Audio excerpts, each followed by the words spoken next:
Реализация регионального проекта «Безопасность дорожного движения» – одна из важнейших задач, которая стоит перед Минтрансом региона. Это один из подпроектов национального проекта «Безопасные и качественные дороги». С последними как раз в республике ситуация была не лучшая. Учитывая небольшое количество населения, субъект находится в лидерах по смертности в ДТП. Так, проект изначально направлен на выравнивание сложившейся ситуации. Его главная цель – минимизировать дорожно-транспортные происшествия. Цели поставлены, грандиозные. Это чтобы к 2024 году погибших на 100 тысяч населения было уже только в отрезке 4,86, где-то порядка 5 человек на 100 тысяч населения. Поэтому мы приступили к этому проекту с 2019 года, и, вы знаете, приятно заметить ту динамику, которая наблюдается в регионе. Реализация проекта на территории региона началась с 2019 года. Так, за эти годы удалось добиться хороших результатов. Ситуация улучшается, заявляет Минтранс. Наблюдается тенденция снижения количества жертв на дорогах на 15-18 человек. Региональный проект «Безопасность дорожного движения» носит пропагандистский характер. Министерство через различные инструменты пытается внедрить в сознание людей и пешеходов важность соблюдения правил безопасности. Действия, которые проводятся именно в рамках нашего проекта, это издание буклетов, это баннерная система, подготовка роликов. На базе даже школ и учебных заведений мы готовим уже школьников, чтобы даже их не было в числе дорожно-транспортных происшествий, именно случаев при возникновении дорожно-транспортных происшествий. Также в этом году Минтранс принял участие в различных акциях, как региональных, так и международных. В их числе и День железнодорожного переезда, сохранение жизни и здоровья, акция по защите населения в рамках ООН. Также в Ингушетии впервые провели конкурс «Лучший водитель автобуса». Необходимость в его проведении назрела в связи с ростом жалоб пассажиров на опасную езду и нарушения ПДД водителями общественного транспорта. По каким критериям вы определяете? Вы знаете, критерии, они определялись на базе ДСАФа, то есть это школьные эти базовые знания именно в учебных заведениях, и под контролем УГИБДД республики. Жалобы в Минтранс часто поступали и от родителей, школьников и дошколят. Невозможность перейти дорогу, отсутствие тротуаров, пешеходных переходов и светофоров. С такими проблемами часто сталкиваются учащиеся общеобразовательных учреждений. Министерством проделано много работы для благоустройства улиц, автомобильные дороги которых прилегают к образовательным учреждениям. То есть приведение их к национальным стандартам, что также явилось одним из основных поручений, которые были даны главой государства еще в 2015 году.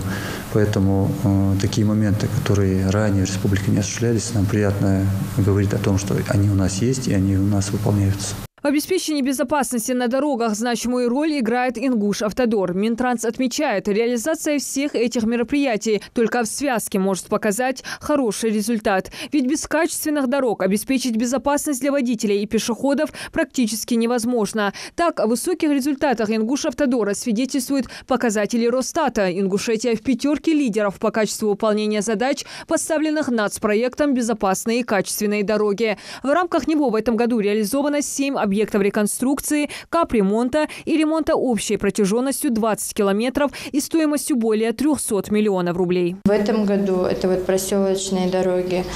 И если брать и отдаленные территории, Зяйск-Вюрт-Горогорск более 16 километров, Датых 17 километров, а также это подъезд к комбинату детского питания в Али-Юрте, там более 2 километров, и Гуч-Интернат в Троицкой дорога тоже где-то более 1,5 километров. Все чаще в регионе фиксируют транспортные средства с подложными номерами. Нарушителей много, а привлечь к ответственности не удается. В рамках проекта «Безопасность дорожного движения» по указанию главы региона Минтранс до конца года планирует приобрести комплекс, который будет выявлять среди транспортного потока машины с незаконными регистрационными знаками. Обеспечению безопасности на дорогах способствует и аппаратно-программный комплекс «Безопасный город». Программа фотофиксации на территории республики действует с 2012 года. Если брать анализ аварийности, количество лиц, погибших и пострадавших в ДТП за этот период, наблюдается тенденция снижения нарушений. Всего в населенных пунктах региона на дорогах федерального регионального значения установлено 55 стационарных аппаратов, которые регистрируют административные нарушения дорожного движения. Среди них превышение установленной скорости, выезд на полосу встречного движения, проезд на запрещающий сигнал светофора. И не только. Хотелось бы отметить, что с 1 сентября текущего года знак фотофиксации, который действовал раньше, табличка фотофиксации 8.23, которая действовала ранее, она отменилась. И с сентября текущего года устанавливается дорожный знак 6.22, который устанавливается на въезде в населенный пункт. И часто к нам в центр обращаются люди, которые говорят о том, что перед комплексом отсутствует знак. Ну, в связи с изменениями, которые были в правилах дорожного движения, дорожный знак устанавливается на въезде в населенный пункт и действует на территории всего населенного пункта.